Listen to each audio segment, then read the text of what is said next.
Hey guys, welcome back to my channel. So today I wanted to hop on and show you my updated fountain pen collection. I have been using fountain pens for a while now, and while I have, two videos up about some of my fountain pens, I think now I'm more comfortable talking about them, and I also have a bunch more pens, so I wanted to just hop on and give you an update and maybe tell you a bit about the pens that I have. So I think they're in order, chronological order of like when I got them. I might be missing up a couple in the middle, but starting from the left, this is my Pilot Metropolitan in the purple retro pop color. Currently I have a medium nib on it, but it came with a fine nib and I actually switched it out with a different Metropolitan that I got. But yeah, this is one of my favorite fountain pens. Actually, of all of the kind of entry-level pens that I own, this is by far my favorite because I think the weight is perfect for my hand strength. If you open it and you like write just like this, to me it's the perfect weight because it has enough weight to write very easily, but it's not too heavy so that my hand doesn't get tired. So that is my purple Pilot Metropolitan.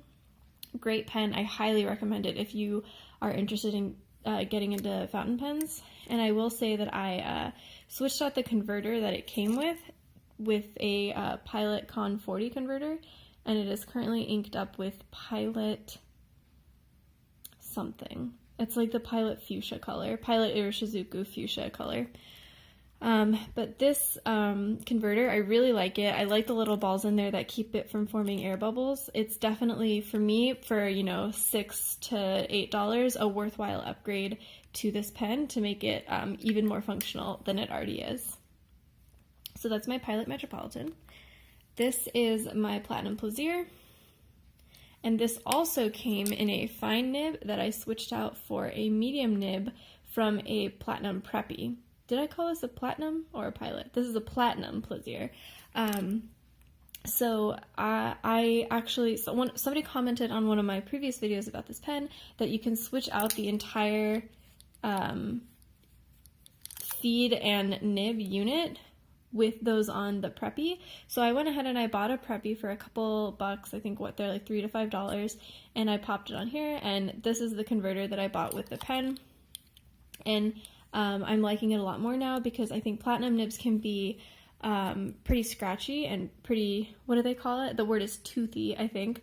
And I don't like that feeling. So this is a great way to increase the ink flow and make that kind of feedback less noticeable to me. Next up is my Pilot Prera. This is a cute little pen. It also has a Con 40 in it. It's a demonstrator pen. I got mine in the green, and when it's capped, for me, it's a pretty good weight. But when it's not capped, it's too light for my taste. And this is in a fine nib.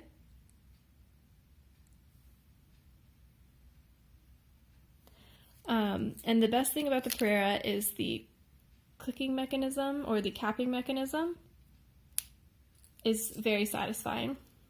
I will say, I tried some Pilot Preras at Anderson Pens. I went to the physical store and tried it, and those capping mechanisms were really nice. But this capping mechanism, I got this pen from JetPens, is not as nice as the ones that I felt both at Anderson Pens as well as at a pen show that I went to. So I don't know if JetPens has different quality, or if I just got a dud, or if maybe the ones at the pen shows and stuff were special somehow. But if you've ever tried a Pilot Prera, maybe getting it from JetPens wasn't the best choice on my part. Then I have a Lamy Safari. So I originally bought this pen in the extra fine steel nib, and I put a fine black nib on here. This is a pretty good pen. With the fine nib, I think it's a pretty good writer. The grip doesn't bother me that much because I kind of naturally hold my pens this way. And it comes, or it does not come with, but I bought extra a Lamy converter that I use with it. And one of my fiance's biggest pet peeves is when I screw on the entire kind of section and nib unit and it's backwards, because the Lamy should be where the front of the nib is. So let me try that again.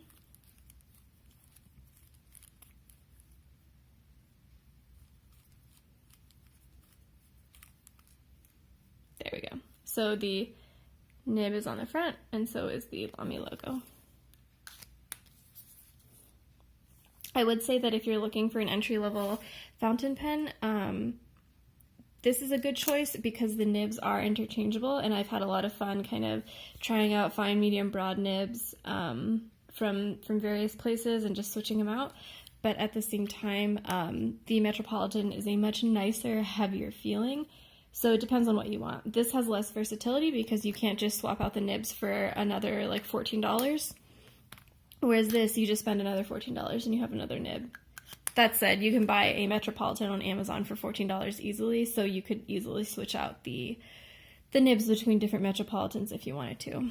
Which brings me to this one. So this is a Pilot Metropolitan, and this came with the medium nib that is actually on this Metropolitan. So all you do is you open it up, and you pop this piece onto the body of whatever Metropolitan you want to add it to. And then you have basically a brand new nib size for just the price of another Metropolitan. So I didn't actually buy this pen. What happened was my fiance ordered this exact pen from Goulet Pens in the medium nib, which is again the one I have on here. And it was scratchy and had some problems. And so we emailed Goulet, asked what we should do, and they just sent us a new one for free. And so we kept the medium nib and this pen, and I was actually practicing my pen tuning on this medium nib, and I think I did a pretty okay job getting it to working condition. So that's where I got this pen. It was technically free because Goulet has great customer service. And last but not least, I have my newest and by far most expensive pen, and that is a Vanishing Point Decimo. My fiance got this for me for my birthday this year, and it is definitely one of my favorite pens. So I hold it like this. The clip doesn't really bother me. I know a lot of people think that the clip might bother them, but that's how I write. And to show you the capping or the clicking mechanism, well, let's get some focus there.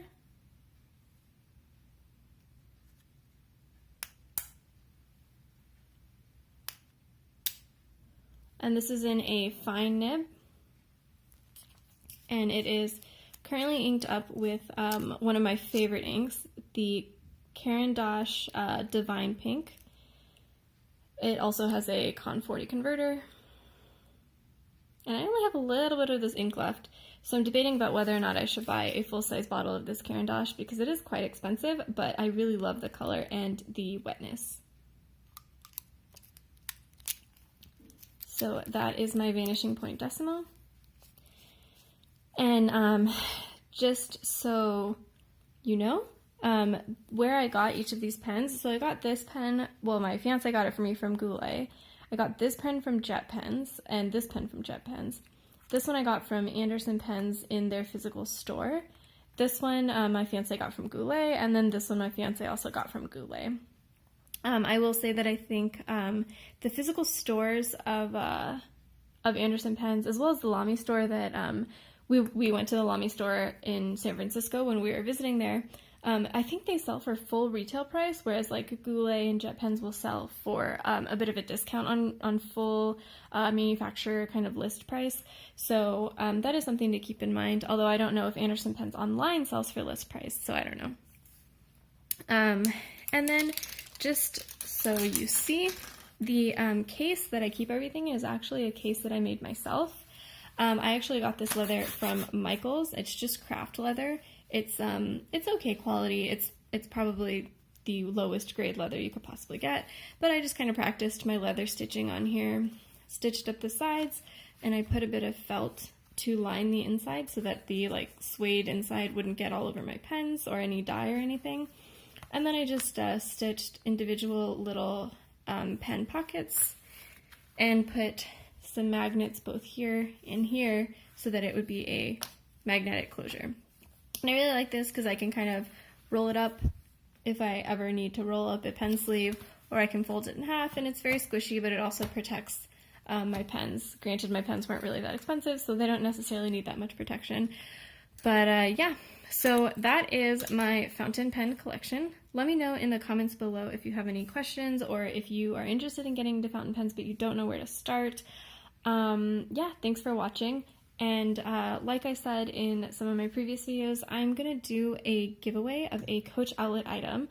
The problem is that the Coach Outlet has not shipped it to me yet. And I ordered it like more than a week ago at this point, so I don't know what's going on. I reached out to their customer service on email, but nobody's responded to me, so I think I'm going to give them a call. But as soon as the item arrives, I will do a giveaway, and yeah, so stay tuned for that. Please subscribe so that you don't miss it, and yeah, thanks for watching.